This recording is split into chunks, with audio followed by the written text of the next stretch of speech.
Y a continuación escuchamos a don José Ángel Zubiao, que nos va a hablar sobre Javier y su carta magna sobre las misiones.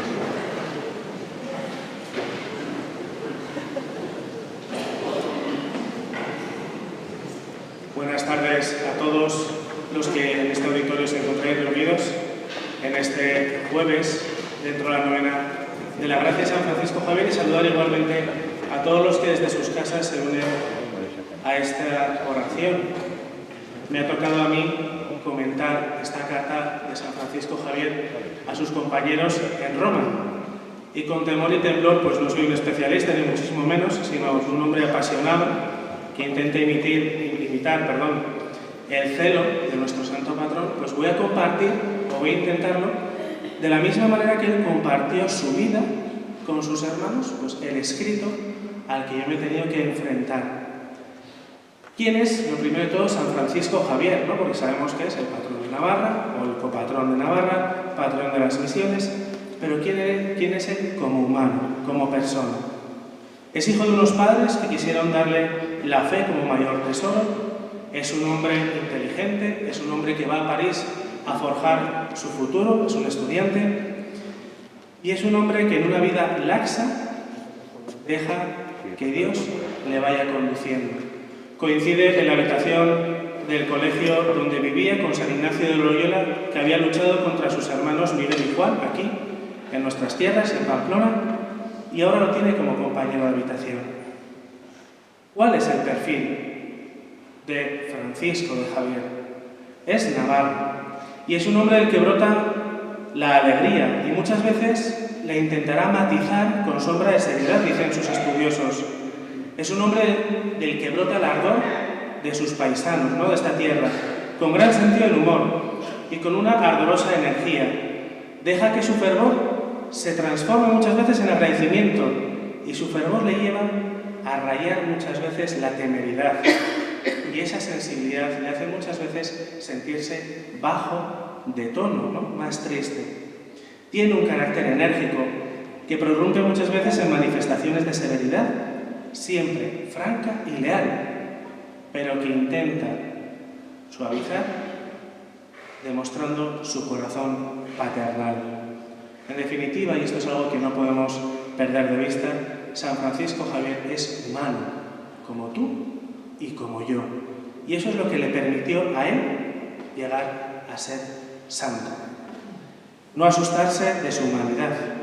Es discípulo de Ignacio, es hijo amante de la Compañía de Jesús, es superior, provincial, fundador, organizador de las misiones, apóstol, explorador, pero sobre todo es santo, un enamorado de Dios nuestro Señor. Esta carta tiene un antecedente más remoto, ¿no?, más lejano. Históricamente nos encontramos en un punto clave de la vida incipiente de la Compañía de Jesús. Ha sido aprobada por el Papa, todavía no hay un superior, hay que elegirlo, y Javier delega su voto y se pone en marcha para cumplir con el deseo de su madre la Iglesia. Llevar ese amor de Cristo, esposo de la Iglesia, a todas las gentes, haciendo nuevos hijos para Dios, para el cielo, ganando almas para el cielo. Y hay un antecedente más inmediato. Es el final del primero de los 4 viajes que va a hacer San Francisco Javier. Había llegado hacía ya casi 4 años a la India. San Ignacio ese mismo año había sido elegido superior de la Compañía de Jesús, y sus compañeros ya habían entregado sus votos en manos del superior. Y San Francisco Javier recibe la noticia. Recibida la noticia por carta, emite sus votos en manos del obispo de Goa y responde a sus hermanos abriéndoles el corazón con lo que él está viviendo. Él había sido enviado allí a esa misión concreta y grave para visitar y recoger a los 20.000 parabas, ¿no?, personas de allá, de esa etnia concreta, que habían sido bautizados 6 años atrás, 20.000 personas, y que ahora se encontraban totalmente desperdigadas y no dedicándose a la fe, sino pues, a lo que a ellos les parecía oportuno. San Francisco Javier tiene ahora mismo 37 años. ¿Qué nos cuenta en esta carta? Pues al principio y al final de la carta nos va a revelar su corazón. Comienza la carta diciendo: la gracia y el amor de Cristo nuestro Señor sea siempre en nuestra ayuda y favor. Amén. San Francisco Javier es el que siempre va a pedir el auxilio del Señor para todas las misiones que tiene que realizar. Duda de sus fuerzas, duda de su capacidad y de su sensibilidad y pide ayuda a Dios. La carta tiene como 4 cuerpos. En el primero explica cómo evangeliza y a qué se dedica.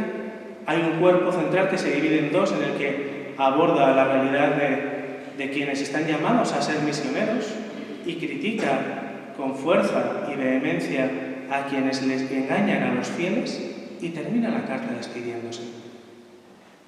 En la primera parte muestra su humanidad y da las gracias a sus hermanos. Se emociona, les dice: siento consolación de saber de vosotros. Me alegra, lo necesito. Javier es el joven que lo había dejado todo, porque lo había tenido todo por amor a Cristo, y se hace pequeño y desprendido de sus necesidades para centrarse en lo fundamental. El auxilio de la gracia y el contento de las pequeñas cosas que Dios nos regala y le regala a través de nuestra realidad y de su realidad es lo que le va a sustentar. Javier ha ido afinando su delicadeza, contentándose con lo pequeño del mundo para ganar lo grande de la eternidad. Da gracias por una carta. Ese es su sustento. Esa es su esperanza. Y cuenta a sus compañeros lo que fue su vida habitual: enseñar, confirmar en la fe a aquellos que ya estaban bautizados y preparar para bautizar a los que no lo estaban. Se encontraron, dice, 20.000 almas, y dice que eran muchos los que se querían bautizar. Procuré saber de ellos el conocimiento que tenían de Dios, no obteniendo mayor respuesta que eran cristianos. Perdonadme tal vez lo rotundo de esta afirmación, pero ¿cuánto nos pasa eso hoy en día a nosotros? En los pueblos, en las ciudades, en nuestras familias, en nuestras casas. Soy cristiano, sí, me bautizaron. Él pregunta: ¿y qué implica eso en tu vida? Soy cristiano. Y apunta una cosa muy interesante. No sabían nuestra ley, no conocían el mandato del amor de Cristo. Lo habían olvidado, ni sabían en qué tenían que creer. Sí, soy cristiano, pero ¿en qué tengo que creer? Tal vez hoy en día pueda estar sucediéndonos esto también, y podemos encontrarnos pastores, sacerdotes, que flaqueamos en la fe, o que los bautizados que nos encontremos en nuestras comunidades tampoco conocen verdaderamente esa ley de Dios o en qué tienen que creer. Tal vez porque lo hayamos dado por supuesto, o lo damos por supuesto, pero ¿qué más da? ¿Por qué asustarnos hoy en día de esta realidad que es la nuestra? ¿Por qué esconderla? ¿Y cómo afrontar esta realidad como la que se encontró San Francisco Javier en la India? Si escondiéndola no la podemos afrontar. Nuestro patrón no se asustó ante esta realidad, sino que su ardor y su valentía le llevaron a un mayor amor de Dios y el deseo de amar a esas almas, que es lo que le dispuso a trabajar. Y lo hizo de manera concreta y sencilla. No se inventó grandes cosas, fue a lo fundamental. Ser cristiano no quiere decir otra cosa que creer firmemente, sin dubitación, los 12 artículos de la fe. El credo. Creo yo en el credo. Puedo decir que soy seguidor de Cristo. Y los enseñaba, dice, de manera preciosa y sencilla, haciéndoles repetir artículo a artículo de la fe. Pensamos, tal vez yo lo pienso así, que por leer muchos libros y cuanto más gordos mejor y de los autores más actuales mejor, voy a tener más ciencia o más fe, y no.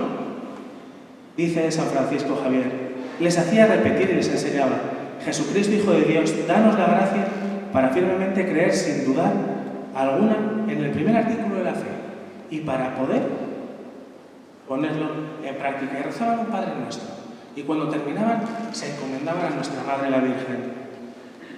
Santa María, Madre de Jesucristo, alcánzanos la gracia de vuestro Hijo Jesucristo para firmemente y sin duda alguna creer en el primer artículo de la fe. La fe, queridos todos, es una gracia que debemos pedir y es algo que debemos custodiar. No es un derecho, sino que es un regalo que Dios me hace y debo desear más y cuidar más si cabe cada día. Y lo mismo hacía con los mandamientos, repetía uno a uno.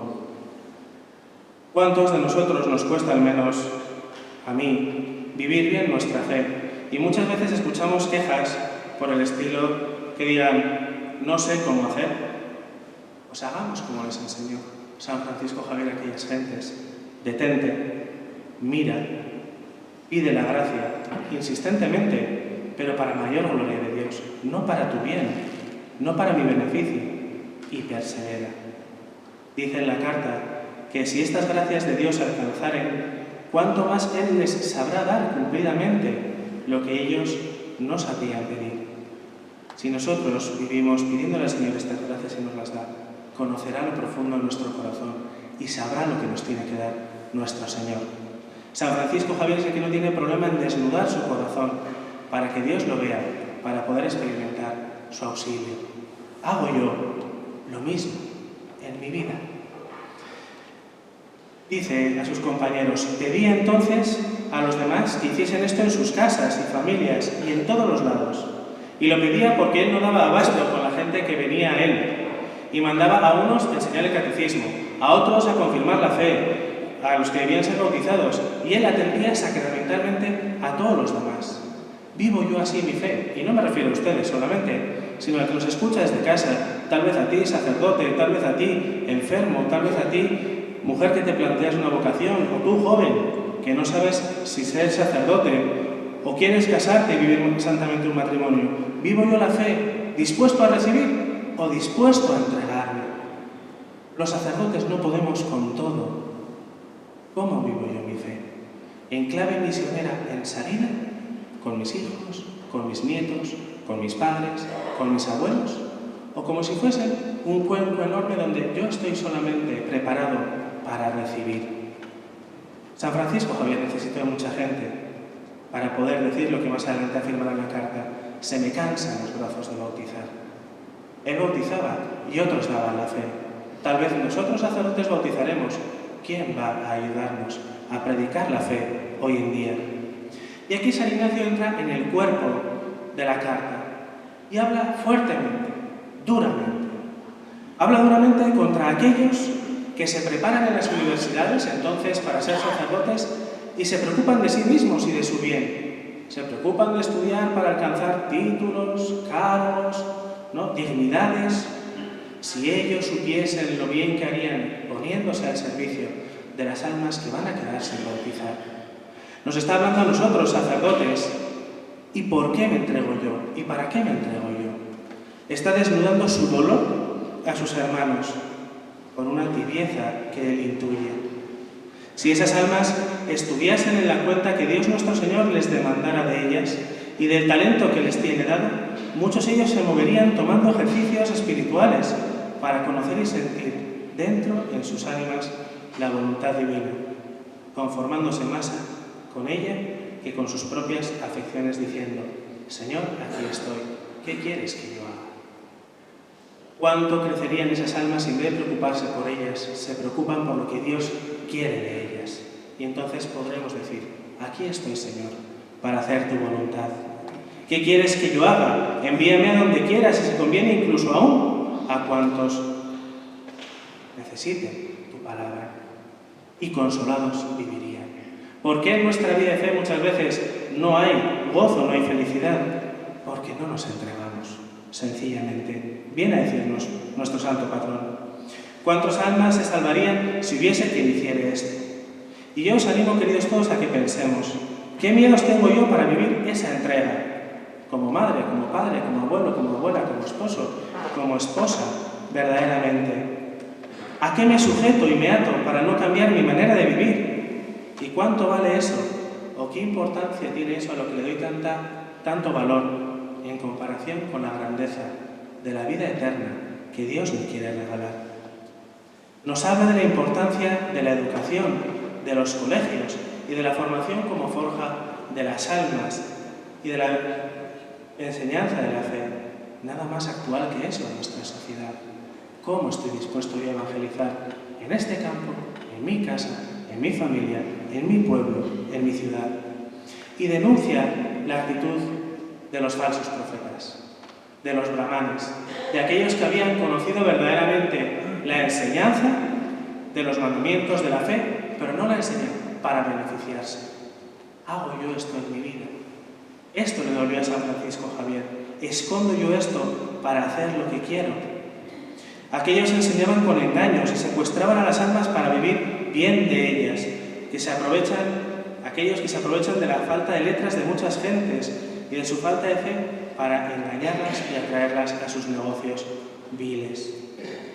¿Cómo me preocupo yo de ser enseñado también en mi fe? San Francisco Javier denuncia esos diosecillos que todos tenemos en nuestra vida y nos anima a buscarlos y ver dónde están. Y al final de la carta nos recuerda algo que ha dicho al principio. Quien vive evangelizando, quien vive entregado, quien vive derramándose, es consolado por Dios nuestro Señor. Quien vive en la misión siente el gozo y la paz, y lo habitual es que no sufra ni tema por defender la verdad. Y eso nos ahorra sufrimientos. Y termina la carta. Termina la carta con una despedida a sus hermanos, pidiéndoles perdón por tantas veces que no les ha escuchado, que no ha aprovechado en Roma para estar con ellos, para aprender de ellos. Les llama hermanos. Está hablando de la necesidad que tiene de sentirse compañía de Jesús, miembro de un cuerpo apostólico. No solo necesita de ellos y va a apelar a su oración. Rezad por mí, porque lo necesito para entregarme. Y es una invitación actual a que nosotros vivamos de esta manera, orando para poder entregarnos, porque sin oración no hay misión. Vuelve a mostrar su humanidad y cómo en ella se ve sujeto en su entrega por el amor de sus hermanos y de su oración, la caridad. Y da gracias profundas a Dios por haberle concedido el regalo de ser miembro de la compañía de Jesús. Y termina haciendo dos oraciones. En la primera muestra su más absoluta sensibilidad y delicadeza, que es una de las mayores virtudes que tuvo San Francisco Javier. Acaba rogando a Dios, su Señor, que pues por su misericordia les juntó un día con su servicio y les separó para la misión, los junte en la gloria. Echa de menos a quien se ha entregado como Él. Y se abandona a la oración de las almas que Él ha bautizado y que han sido llamadas a la gloria de Dios. Se confía en la oración para poder crecer en su entrega. Se abandona para poder entregarse. ¿Busco yo mi seguridad o verdaderamente busco la confianza en Dios para darle? Y culmina la carta pidiendo una vez más, como nos enseña San Ignacio, una gracia que hoy me atrevo yo a pedir para todos nosotros y por su intercesión, la de San Francisco Javier y la de nuestra Madre la Virgen Santísima, hago nuestra en este día. Que nos alcance Dios nuestro Señor la gracia de que todo el tiempo que estuviéramos en este destierro, en este mundo, sintamos dentro en nuestras ánimas su santísima voluntad y aquella perfectamente cumplamos para mayor gloria de Dios. Y se despide nuestro hermano Francisco, deseando la paz en nuestros corazones. Queridos todos, que este breve comentario sirva para darnos cuenta de la realidad a la que el Señor nos ha llamado, la necesidad que tenemos de vivir en comunidad y la necesidad que tiene el mundo de que Cristo les sea anunciado en verdad.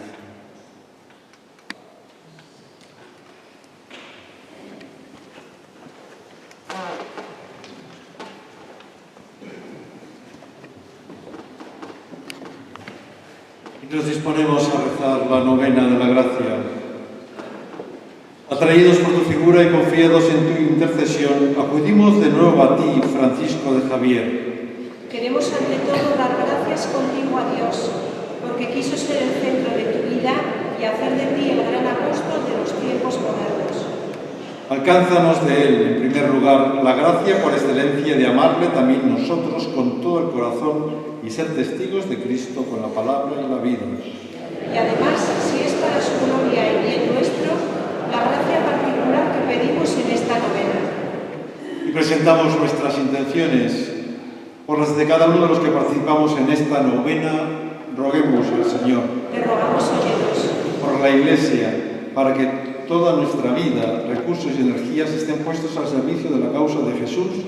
Roguemos al Señor. Te rogamos, óyenos. por las misioneras y misioneros que evangelizan con su palabra y su vida en culturas y países tan diversos, para que su esfuerzo dé fruto y los pueblos descubran a Jesús como camino de felicidad y fraternidad para todos. Roguemos al Señor. Te rogamos, Señor, Por la paz en el mundo, especialmente en Ucrania, para que el Señor nos ayude a ser instrumentos de su paz y constructores de un mundo más justo y humano. Roguemos al Señor. te rogamos, Señor, Eterno Dios, creador de todas las cosas, acordaos que vos nos creasteis a vuestra imagen y semejanza. Acordaos, Padre Celestial, de vuestro Hijo Jesucristo, que derramando tan liberalmente su sangre, reveló tu amor inmenso. Complacido por los ruegos y oraciones de vuestros escogidos los santos y de la Iglesia, esposa benditísima de vuestro mismo Hijo, acordaos de vuestra misericordia.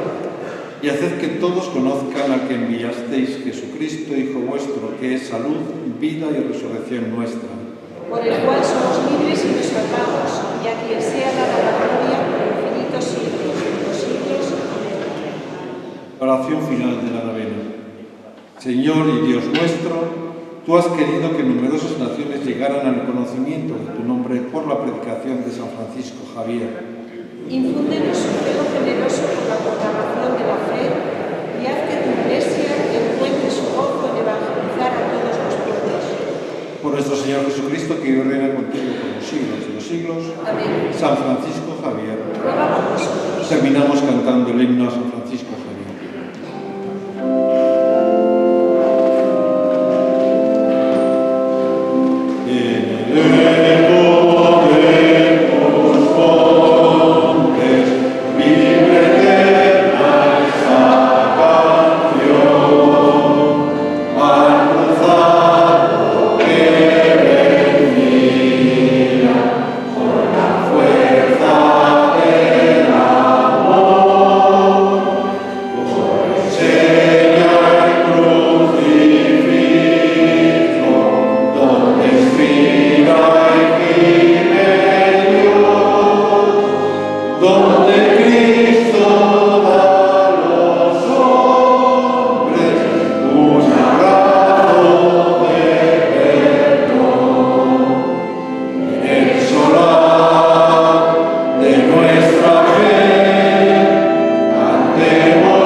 Gracias por asistir aquí un día más. Los que deseéis ahora celebraremos la Eucaristía aquí mismo y el resto, pues que tengáis